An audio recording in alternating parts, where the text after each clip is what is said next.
मेरी ये वीडियो पाकिस्तान में उन लोगों के लिए है जो ताकत के अवानों में बैठे हुए हैं और जिनके हाथ में उस तोते की जान है जिस तोते का नाम पाकिस्तान है।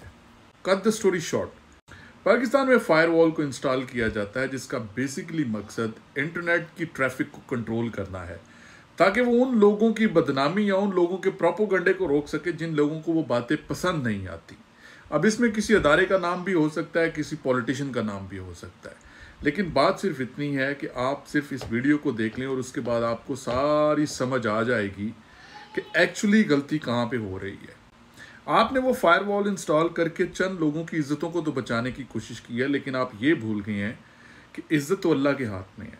अल्लाह ताला कुरान में कहता है वो तो इज्जो मंतशा व तो जिल्लो मंतशा, जिसको वो इज्जत देना चाहता है वो जेल में बैठे हुए भी उसको इज्जत दे देता है और जिसको जलील करना चाहता है ताकत के अवानों में बिठा के भी उसको जलील कर देता है।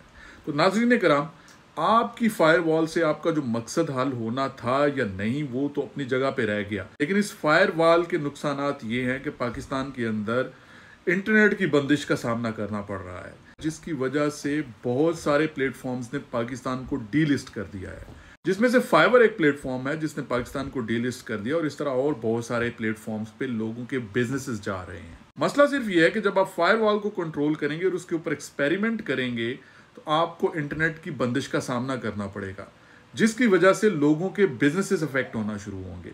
ये जो लोग फाइवर और इस तरह के दूसरे प्लेटफॉर्म्स पे काम करते हैं ये बेसिकली आउटसोर्सिंग करते हैं। आउटसोर्सिंग क्या होती है? सादा अल्फाज में अमीर मुल्कों के बिजनेसमैन और लोग अपना काम करवाने के लिए ऑनलाइन प्लेटफॉर्म यूज करते हुए गरीब या उन मुल्कों की तरफ जाते हैं जहां पे फाइवर की फैसिलिटीज या ऐसे लोग मुहैया होते हैं जो उनका काम वो कर सकते हैं।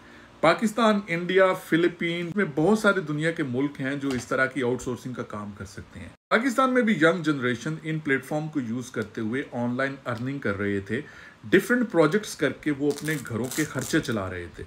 लेकिन आपकी इस फायरवॉल के कमाल की वजह से, इंटरनेट की बंदिश आने से लोगों को बिजनेसेस मिलना बंद हो गए। लोगों को काम करने के लिए प्रॉपर इंटरनेट नहीं मिल रहा था, उनके प्रोजेक्ट्स टाइम पे नहीं हो रहे थे, जिसकी वजह से फाइवर ने पाकिस्तान को वैसे ही डीलिस्ट कर दिया कि आप हमारी लिस्ट में रह ही नहीं सकते, क्योंकि आप तो एक बेसिक जिंदगी की फैसिलिटी जो इंटरनेट है वो ही प्रोवाइड नहीं कर सकते। तो जनाबे वाला, अब इसके नुकसानात जो हो रहे हैं वो तो आपके सामने हैं। पाकिस्तान एक बहुत बड़ी रकम रेवेन्यू से हाथ धो रहा है और वो यंग जनरेशन जो इन प्लेटफॉर्म को यूज करके पैसे कमा रही थी वो बेचारे बेरोजगार हो रहे हैं। ऑन द अदर साइड आप अपने हमसाया मुल्क इंडिया को देखें तो इस वक्त तक $150 बिलियन की आउटसोर्सिंग कर रहा है और 2025 तक ये नंबर $210 बिलियन तक जा रहा है। फिलीपीन को देख लें, छोटा सा मुल्क है, वो $20 बिलियन की आउटसोर्सिंग कर रहा है और इस साल के एंड तक वो $40 बिलियन को टच कर जाएगा। आप ये अंदाजा लगाएं कि हमारे हुक्मरानों को IMF से 2-4 बिलियन डॉलर कर्जा लेने के लिए हाथ जोड़ने पड़ते हैं और दोस्त मुबालिक से रिक्वेस्ट करना पड़ती है कि खुदा के वास्ते किसी तरह से हमें IMF से कर्जा ले दें। लेकिन आप अगर थोड़ी सी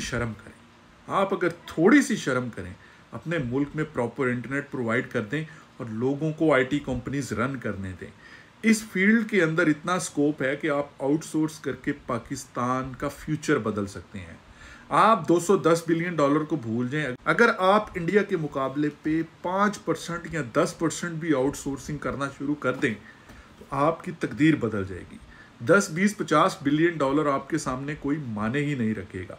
हमारे मुल्क में बहुत पढ़ी लिखी अवाम है जो कि अनफॉर्चुनेटली मुल्क छोड़ के भाग रही है, सिर्फ और सिर्फ इस वजह से कि यहाँ पे वो मौजू हालात प्रोवाइड नहीं किए जा रहे जिनके अंदर वो ग्रो कर सकें।